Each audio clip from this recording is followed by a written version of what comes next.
Salutations, my Fallout lovers. Welcome to Daily Dose of Reddit. This is your host, Zach, and today's subreddit is r/TalesFromTheLaw. Alright guys, first up we have another story from a Brazilian court clerk, so wow, and it's called, "The expert doesn't back my every claim? He considers me enemy!" Or the enemy, I'm assuming. I'm a clerk on a state court. The Brazilian law is very different from the American, so you'll probably find some strange things, but I'll try my best to explain them. I work at a relatively small district, so we know most of the lawyer offices that function here, and their peculiarities. Some of them are buttholes. Some of them are just dumb. Some are lovely and give us nice pens on Christmas. There's this firm, let's call them Barabbas and Barabbas Associated Lawyers, that is always causing us trouble. They once stole a file for 3 months to stop their client from getting a new lawyer. This kind of behavior. This is a very industrial district, and Brazil is huge on government pension and public welfare. So we get a lot of lawsuits of workplace accidents, work-related illnesses, and retirement due to permanent and total disability. Let's call it PTD. Now, the state court takes care of temporary welfare, but the federal court does the permanent welfare, anything related to retirement, including PTD. However, since our district doesn't have its own federal court, lawyers are entitled to choose either the nearest federal court, on a district that's 8 kilometers from here, or our state court that has assigned jurisdiction to this matter. The federal court has a bigger amount of work, so everything takes longer there. That's why lawyers will always choose us, and even lie that their clients from other districts live there. The public welfare entity, INSS, for some crazy reason is bound to pay them a lot of money. And the client too. It's the most profitable branch for lawyers to work. However, to grant a person disability retirement, said person has to undergo the court's doctor examination, and his report will tell if the person fits the requirements to retire. The medical expert's input will define the judge's decision, and there are very descriptive manuals as to when a person is really apt to retire this way. It's relatively easy to get PTD retirement. The law is really lenient, and you pay nothing but your lawyer to sue INSS. The court has to do it for free. The state pays the experts. So the general mentality is, well, why not give it a try? A lot of people, and mainly a lot of shady lawyers, will start a lawsuit due to a very silly illness. Like, we get it, Jose, you screwed up your knee from carrying boxes. You can still work, just not carrying boxes. You're not entitled to just completely stop working at 40 and just stay home all day forever, reaping public money. In theory, the law requires that employers reuse the worker for another function that won't trigger his minor illness in these cases, but I don't see that happening. Anyway, we have only 2 doctors on our court, and one of them is really unreliable. The other, Dr. W, is completely fine. But now, Dr. W is being sued by Barabbas and Barabbas Associated Lawyers for antagonizing them. Judges, court experts, and other court-related workers are considered a neutral, impartial party, unless in a few cases, if one of the lawsuit parties is a relative, a friend, or an enemy. On these cases, you have to declare suspicion and back down from said lawsuit. Another judge, expert, etc. will replace you. Barabbas claims that a lot of his clients are unfairly being considered apt to work instead of apt to retire, because Dr. W considers Barabbas an enemy. He says Dr. W can't examine his clients because he'll make unfair and partial conclusions. Dr. W doesn't live in this district. He just comes here like once a month. And he doesn't even see lawyers on his way to his office. His reports are very good and detailed, so much better than our other experts. The reason why a lot of Barabbas' clients aren't apt to retire is because they aren't gravely ill. And my coworkers and I are all pretty sure that Barabbas knows that very well. Lawyers are largely instructed about what can and what cannot be considered a PTD. But Barabbas recklessly sues INSS anyway, because it's for free and, no matter the outcome, the client has to pay him. What happens now? Dr. W has to face a completely unfair lawsuit, and all of Barabbas' clients will be put on hold, since the unreliable expert takes forever to examine people and write each report. Literally over a year. Some of them have serious issues, and the judgment of their lawsuit will be postponed. Maybe Dr. W will be so tired of this crap that he won't work for our court anymore. All because Barabbas and Barabbas associated lawyers are both delirious and shameless. Okay, yeah, that sounds annoying and all, but Barabbas and Barabbas associated lawyers, that is such a cool name to have chosen. Now I want to go to a seafood restaurant and like drink margaritas, even though I hate the taste of alcohol. I'm sorry, that was like completely unrelated. So I'll say this. While I am unfamiliar with Brazilian law, I am very familiar with bird law. Pretty sure I've used that joke before, but it's always sunny.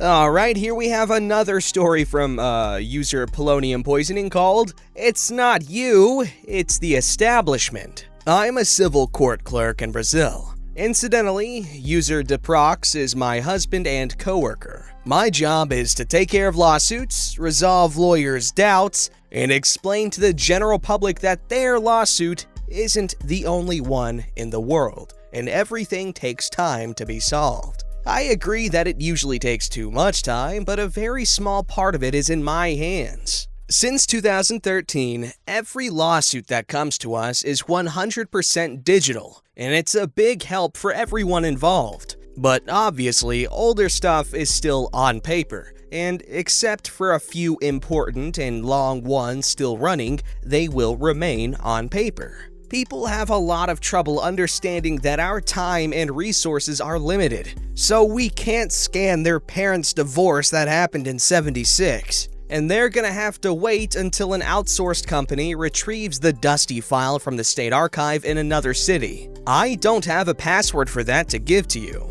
And no, you can't drive 3 hours to said city and ask personally for it. We have protocol, and old stuff usually takes up to 2 months to be found, since there are no digital records of them. In Brazil, Social Security is huge, and you are forced to contribute with 11% of your monthly income for a common fund. And employers pay even more for each worker. This fund covers paid leaves for reasons of workplace accident, work-related illness, maternity leave, etc.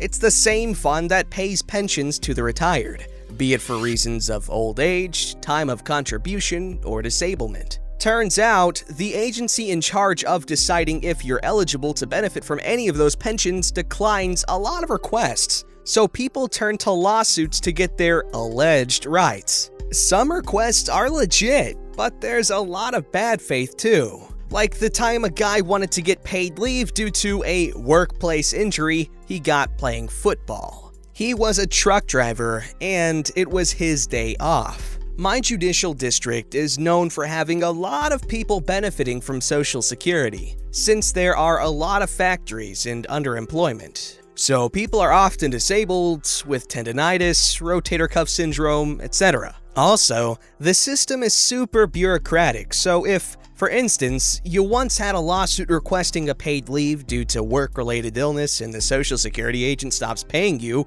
it's temporary, but you're still ill, you usually cannot ask for it to be re-established in the same lawsuit, and have to sue the Social Security agency again.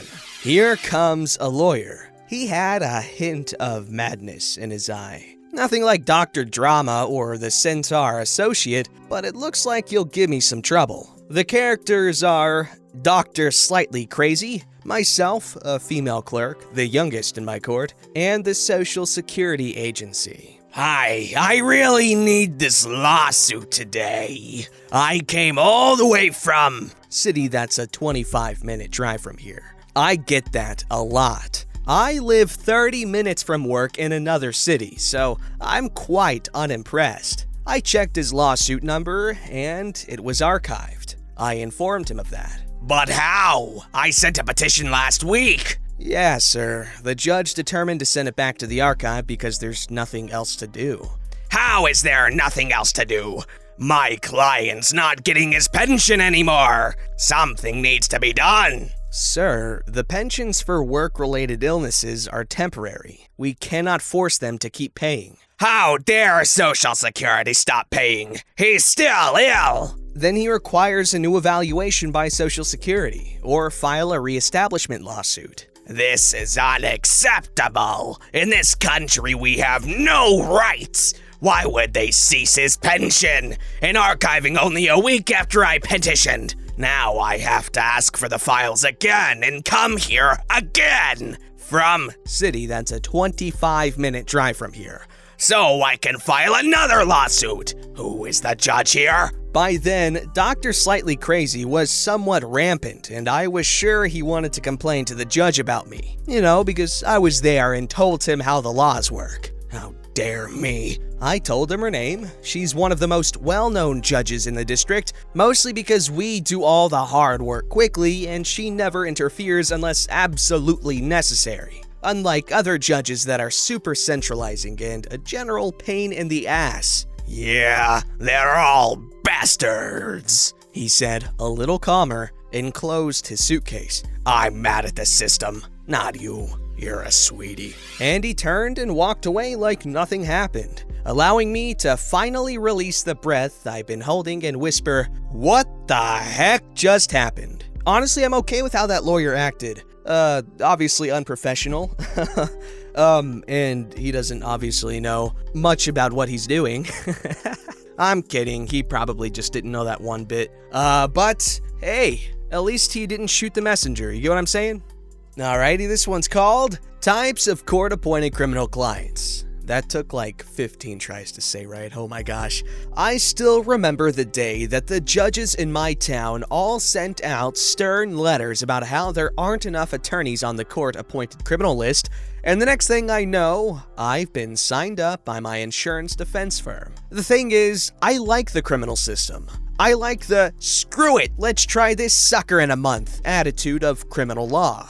I like the lack of endless discovery disputes. The biggest problem is, of course, the clients. Keep in mind, this is court-appointed work. These people are my clients because they are indignant and could not afford anyone else. OJ had a 15-man defense team that focused solely on his case for years before trial. OJ could pay for it. These people can't. That means they can't leave me, and I can't leave them. Once you're appointed, you can only back out under a narrow set of circumstances, and just generally, being a pain in the ass isn't one of them. I've had a few nice criminal clients, however, even the nice ones have their problems. In my humble opinion, every criminal court-appointed client you get is a mix of at least one of the following people. Or sometimes it's just an undiluted type of the following.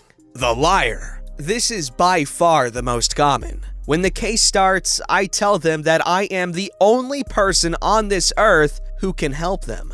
Not God or Jesus or Muhammad sallallahu alaihi wasallam. Me. Therefore, it can only hurt their case to lie to me, and will inevitably screw them down the road. But some just don't get it. They swear to God they can pass a drug test, and then fail that same day and admit they smoked meth the night before. Or swear they didn't steal the wallet, and then surveillance footage shows they did. I kinda feel bad for them. Most of them had crap childhoods, and lying became a way of life.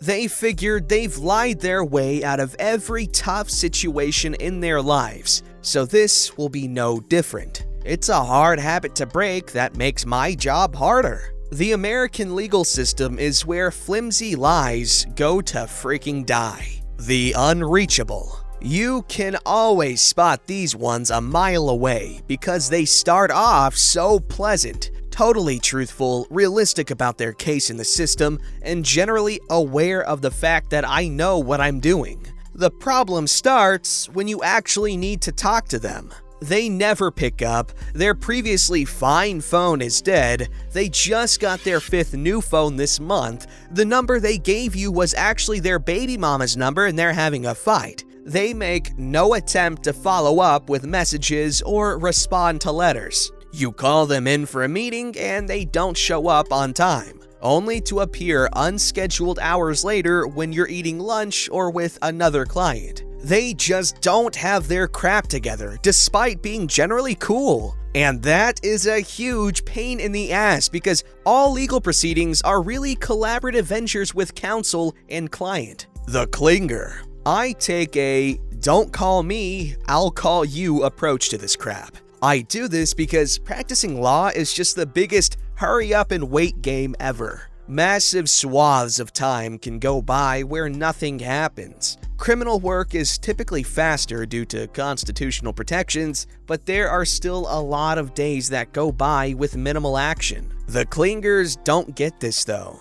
They call you constantly, and while I don't have a problem easing a worried mind, I am also very busy with other files. You get up to use the bathroom and BAM! 5 missed calls. They have their mom call you. They show up at your office randomly just to talk. And the answer is always the same. They just don't accept it. I made a rule that I will only answer calls from appoints on Wednesdays and Fridays. Those are the only days. The nitpicker! My personal least favorite. Let's get this out of the way now. This guy did it. There's a mountain of evidence against him. He consented to a search of his vehicle, which turned up 100 grams of heroin, 9 stolen TVs, and his stash of horrible kid diddler video. However, the nitpicker thinks there is an easy way out of this because the cop had made a super minor inconsistent statement that the nitpicker calls lies. At that hearing, the cop said he was standing 20 feet back, but in his report, he said 15! Or my personal favorite, that witness said my shirt was red when it was maroon. I mean, it was still me as the videotape shows, but will the court just let him lie like that? They don't understand that I can't throw the case out because the cop was off by 5 minutes on when he said he got to the scene in his report. The victim. I get it. Being arrested sucks. Having to go to jail is crappy and I would do everything I could to avoid it if given the chance. However, the victim just can't believe that crimes come with punishments. They think the judge is after them, and if I point out one negative about their case, I'm against them too. Never mind the fact that the judge has way more important things to worry about than your shoplifting case and would love to make your case go away if he could. The victim will cry constantly, and although I sympathize, my job is to clean things up post-cry. The time for tears is before you see me, not after, and certainly not during.